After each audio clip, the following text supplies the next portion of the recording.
మీ అందరు తెలిసిందే, యువగలం పాదయాత్ర చేశాను. 3132 కిలోమీటర్లు నేను నడిచాను.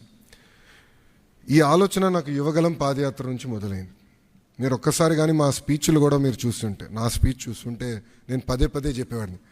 ఒక బటన్ నొక్కితే భోజనం వస్తుంది, ఒక బటన్ నొక్కితే సినిమా చూస్తున్నాం, ఒక బటన్ నొక్కితే ట్యాక్సీ వస్తుంది, కానీ ఒక బటన్ నొక్కితే ఎందుకు ప్రభుత్వం మీ దగ్గరికి రావట్లేదు, ఆ ఛాలెంజ్ నేను స్వీకరిస్తున్నానని ఆనాడు చెప్పాను.